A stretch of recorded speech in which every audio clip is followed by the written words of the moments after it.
Hello there. This is The Dark Side Awakens, Part 2. If you didn't watch Part 1, here is the link. Don't forget to subscribe to get more videos.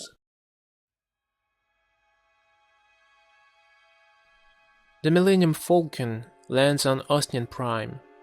Luke and Han immediately request an emergency meeting with the Senate. Han reports all that he saw during the Battle of Gornor, but at first, the senators are skeptical. Did Han really see Sith warriors, or did he just mistake some unknown warriors for Sith? Han gets angry at these political guys who never saw a fight in their lives. He is perfectly sure of what he saw, no doubt about it. Luke calms him down and takes the floor. He explains to the senators that a fleet of Gornian refugees came on Tatooine with Han and can testify of what Han saw. There's no time to argue. A Jedi Great Master would never raise the alarm without a good reason. The senators quickly understand that Luke and Han are saying the truth and start to panic. The enemy has a huge fleet. They have tons of warriors. The Mandalorians are back in the game. Once again, Luke takes the lead and calms everyone down. Panic will do no good.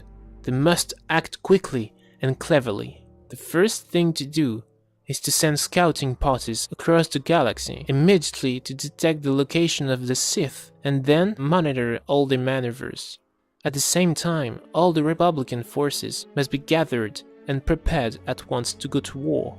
The strategic goal must be a decisive strike to destroy the threat at once before it even has time to develop. The Senate agrees with Luke's statement and set all things in motion for the upcoming war. The Millennium Falcon gets back on Tatooine. Luke, Han and Chewie are accompanied by a group of Republican soldiers from Ostian Prime, assigned by the Senate to reinforce the defense of Tatooine during the war.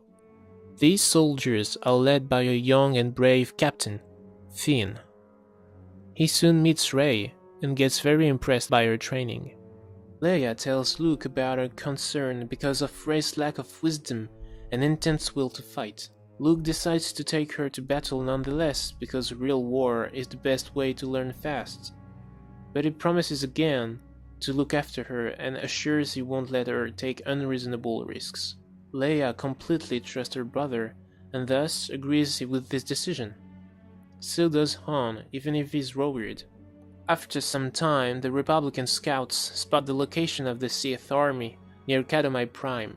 They get chased by enemy fighters and suffer some casualties but manage to escape and immediately report. Luke gathers a troop consisting of half of the experienced Jedi Masters, the strongest of the Jedi Knights, and some of the most skillful Jedi who were recently knighted. Rey is the only Padawan of the expedition. The rest of the Masters, Knights, and Padawans stays on Tatooine under Leia's command. Han too stays in the temple with Finn and his soldiers. Luke and his Jedi squadron join the Republican fleet and jump to hyperspace. This fleet includes both X-Wings and TIE fighters, as well as Imperial cruisers, since the Republic got all the military gear left by the defeated Empire. When they arrive near Kadamai Prime, the enemy has already begun his attack on the planet. While the big units and light fighters prepare to engage a space battle with the enemy fleet, the transports lands all the ground troops on the planet for a pitched battle. Seeing the enemy approaching, the Sith army gathers and gets ready for the clash. The first Republican line consists of heavy tanks and infantry, armed with heavy blasters. Jedi form a second line, which must engage the hand-to-hand combat when the two armies draw nearer. A complement of infantry and men on speeders stay behind in reserve, either to reinforce the main lines or to flank the enemies if they start to weaken.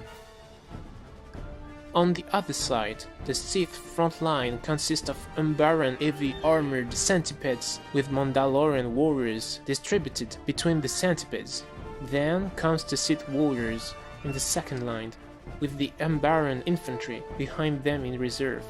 The Sith general stays in this flagship at some distance of the ground to oversee the battle from above. Luke does the same in the Republican flagship. He immediately senses the huge power of his opponent. Luke figures out that the Sith general is insanely strong with the dark side. But who is he?